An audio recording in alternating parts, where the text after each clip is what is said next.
Respected students, I once again welcome you with the Islamic greetings. Assalamu alaikum wa rahmatullahi wa barakatuh. पिछले video में मैंने आपको explain किया था कि व्हाट्स कॉन्स्टिट्यूशन। कॉन्स्टिट्यूशन मैंने आपको बोला था कि constitution is a body of laws according to which a country is government. Constitution जो होता है उसमें कानून होते हैं और उन कानूनों के हिसाब से मुल्क को चलाया जाता है। तो this is constitution. But our topic here is that is mode of promulgation. ये जो अब कॉन्स्टिट्यूशन जिसके मतलब आपने सुना पिछले वीडियो में कि कॉन्स्टिट्यूशन किससे कहते हैं, मोड ऑफ प्रोमलगेशन जो है इसका मतलब ये है कि ये जो कॉन्स्टिट्यूशन है इसको कैसे बनाया गया है और इसको किसने बनाया गया है। और एक पॉइंट जो है वो ये है कि क्या ये कॉन्स्टिट्यूशन सक्सेसफुल कॉन्स्टिट्यूशन रहेगा या ये कॉन्स्टिट्यूशन अनसक्सेसफुल रहेगा। वो मैं आपको बताने जा रहा हूं कि कौन सा कॉन्स्टिट्यूशन सक्सेसफुल कॉन्स्टिट्यूशन रहता है जिसको लोग फॉलो करते हैं बहुत मुद्दत तक, जिसकी लोग रेस्पेक्ट करते हैं बहुत मुद्दत तक, और कौन सा ऐसा कॉन्स्टिट्यूशन है जिसकी लोग इज्जत नहीं करते, जिसको लोग फॉलो नहीं करते।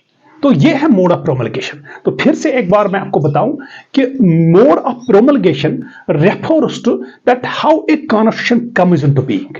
यानी ये जो कॉन्स्टिट्यूशन है, ये जो आईन है, ये कैसे वजूद में आता है, इसको कौन बनाता है और इसको कैसे बनाया जाता है। तो that is mode of promulgation. So here our topic is mode of promulgation.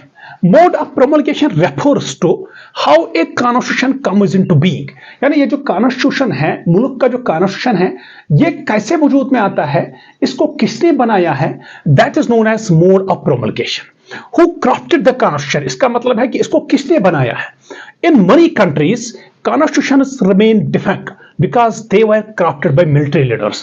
बहुत ऐसे ममालिक हैं जब वहां पे कॉन्स्टिट्यूशन बनाया गया तो लेकिन वो कॉन्स्टिट्यूशन डिफेक्ट रहा, वो नाकाम रहा, उसकी लोगों ने इज्जत नहीं की, लोगों ने उस कॉन्स्टिट्यूशन को फॉलो नहीं किया because that constitution was crafted by military leaders. वो जो कॉन्स्टिट्यूशन था वो वहां के जो मिलिट्री लीडर्स थे, दे फ्रेम्ड दैट कॉन्स्टिट्यूशन, उन्होंने उस कॉन्स्टिट्यूशन को बनाया और लोगों को कोई इंफॉर्मेशन नहीं थी कि ये जो कॉन्स्टिट्यूशन है इसमें क्या हमारे लिए भी कुछ ऐसा है जिसकी वजह से हम इसको फॉलो कर सकते हैं। जब लोगों को पता चला कि ये जो कॉन्स्टिट्यूशन है इसको मिलिट्री लीडर्स ने बनाया है और अपने फायदे के लिए बनाया है, and they protested against that constitution, और लोगों ने उस कॉन्स्टिट्यूशन के खिलाफ आवाज उठाई और उन्होंने उसके खिलाफ प्रोटेस्ट किया, and those constitution became unsuccessful, और वो जो कॉन्स्टिट्यूशन है वो अनसक्सेसफुल रहे।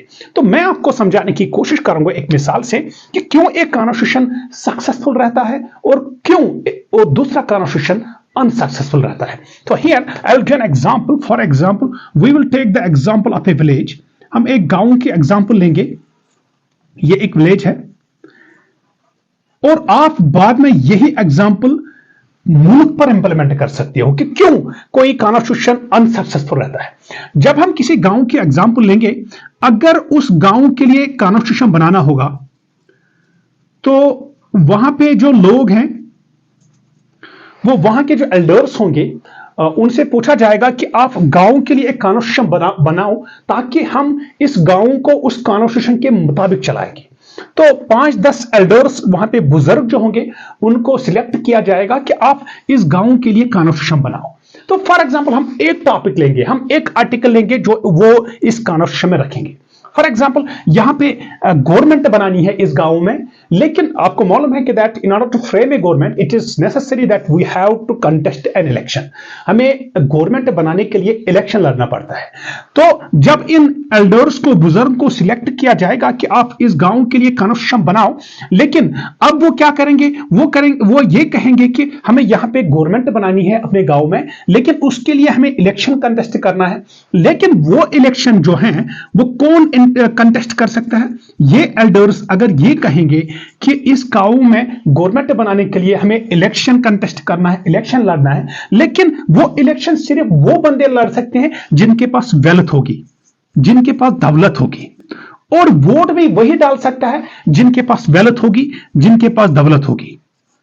तो ये एक एग्जांपल है। क्या आपको लग रहा है कि ये जो कॉन्स्टिट्यूशन है, ये जो बुजुर्गों ने ये कॉन्स्टिट्यूशन बनाया है, इस कॉन्स्टिट्यूशन में एक आर्टिकल ये रखा है कि हमें इस गांव में गवर्नमेंट बनानी है, और लेकिन उस गवर्नमेंट के लिए पहले इलेक्शन लड़ना है, और उस इलेक्शन में सिर्फ वो हिस्सा ले सकते हैं, वो कंटेस्ट इलेक्शन कर सकता है जिसके बाद दौलत होगी, और वोट भी वही डाल सकता है जिसके बाद दौलत होगी। लेकिन दूसरी तरफ अगर हम और एक विलेज की एग्जांपल लेंगे तो वहां पर भी बिल्कुल यही एग्जांपल है। वहां पर भी गांव के लिए कॉन्स्टिट्यूशन बनाना है, और वहां पे भी पहले गवर्नमेंट बनानी है, लेकिन वहां के जो फ्रेमर्स ऑफ द कॉन्स्टिट्यूशन होंगे, जो इस कॉन्स्टिट्यूशन के बनाने वाले होंगे, वो अगर ये कहेंगे कि इलेक्शन में कोई भी पार्टिसिपेट कर सकता है जिसकी एज 25 हो, वोट हर कोई डाल सकता है, चाहे वो गरीब खानदान से ताल्लुक रखता हो, चाहे वो अमीर खानदान से ताल्लुक रखता हो, कोई भी वोट डाल सकता है जिसकी उम्र, जिसकी एज 18 साल होगी।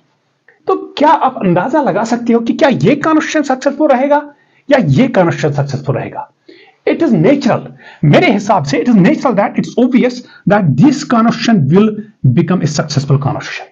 ये कॉन्स्टिट्यूशन सक्सेसफुल रहेगा क्योंकि कॉन्स्टिट्यूशन जो है ये लोगों के लिए बनाया जाता है। जब लोग सेटिस्फाई होंगे कि ये जो यहां पे कॉन्स्टिट्यूशन बना है इससे हमें फायदा पहुंचने वाला है, तो वो इस कॉन्स्टिट्यूशन को फॉलो भी करेंगे, वो इसकी इज्जत भी करेंगे और बहुत मुद्दत तक इसको फॉलो करेंगे। लेकिन अगर इस किस्म का कॉन्स्टिट्यूशन बनता है, वो जो बनाने वाले हैं लोगों को उन पर भरोसा नहीं है, और जो वो आर्टिकल बनाते हैं उनसे लोगों को कोई फायदा नहीं पहुंचता है, लोग ये समझ रहे हैं कि that they are doing discrimination with अस।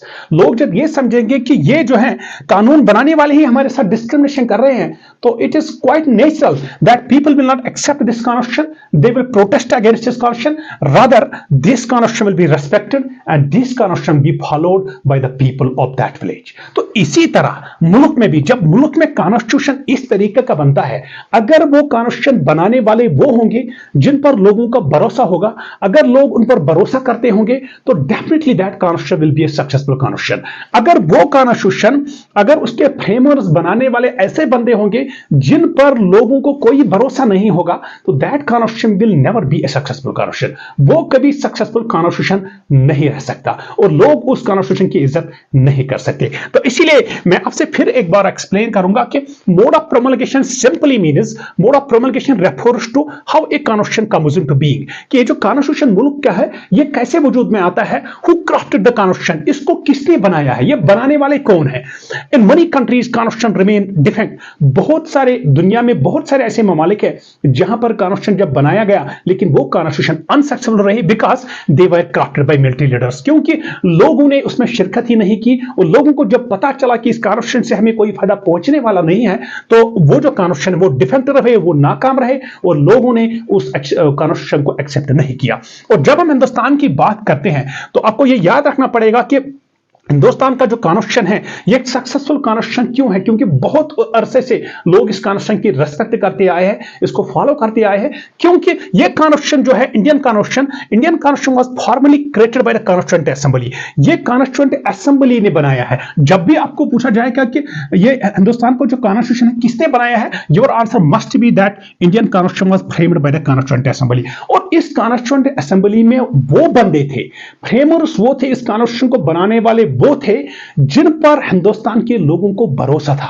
इसीलिए हिंदुस्तान का ये जो कॉन्स्टिट्यूशन है जो 90 दिसंबर 1946 से लेकर नवंबर 1949 तक बनाया गया, तो लोग जो हैं वो इस कॉन्स्टिट्यूशन पर अब भी भरोसा करते हैं, अब भी इसकी इज्जत करते हैं, क्योंकि बनाने वाले ही वो थे जिन पर लोगों को भरोसा था, उनको लोगों को यकीन था कि जो भी आर्टिकल, जो भी कानून ये बनाएंगे वो हमारे फायदे के लिए होगा। तो इसीलिए हिंदुस्तान का कॉन्स्टिट्यूशन जो है हमेशा सक्सेसफुल रहा। और एक पॉइंट यहां पे है, the Indian constitution ड्रीव enormous legitimacy from the fact that it was drawn up by the people who enjoyed immense public credibility. ये मैंने पहले ही आपके ये एक्सप्लेन किया कि ये हिंदुस्तान का जो कॉन्स्टिट्यूशन है ये उन बंदों ने बनाया, इसमें फ्रेमर्स बनाने वाले वो बंदे थे जिनके पास पब्लिक क्रेडिबिलिटी थी।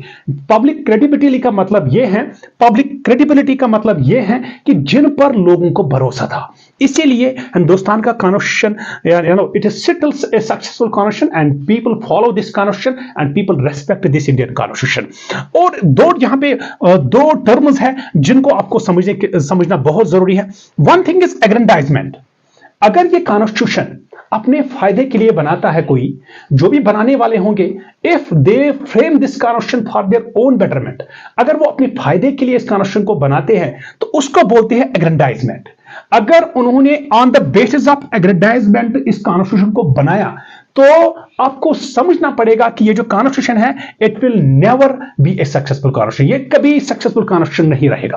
और रेफरेंडम और एक टर्म यहां पे है, बहुत सारे ममालिक में ऐसा होता है कि जब वहां पे कॉन्स्टिट्यूशन बनता है तो कॉन्स्टिट्यूशन बनाने के बाद यही कॉन्स्टिट्यूशन लोगों के सामने डाल दिया जाता है कि लोगों से पूछा जाता है कि आप डायरेक्टली आओ और उस कॉन्स्टिट्यूशन को देखो कि क्या आपको ये कॉन्स्टिट्यूशन डिजायरेबल लगता है या नहीं लगता है। अगर लोग ये कहेंगे कि ये जो कॉन्स्टिट्यूशन है हमारे फायदे के लिए है, ये डिजायरेबल है, तो उसको एक्सेप्ट किया जाता है। अगर वो कॉन्स्टिट्यूशन लोग अगर ये कहेंगे कि that this constitution is not in favour of us, ये हमारे बेहतरी के लिए नहीं, it's not for our betterment, ये हमारे बेहतरी के लिए नहीं है, then that constitution is rejected. वो कॉन्स्टिट्यूशन जो है वो लोग जो है उसको एक्सेप्ट नहीं करते हैं। तो this is all for today. Our topic was mode of promulgation और मुझे उम्मीद है कि आपको ये समझ में आया होगा। That's all for today. Thank you very much.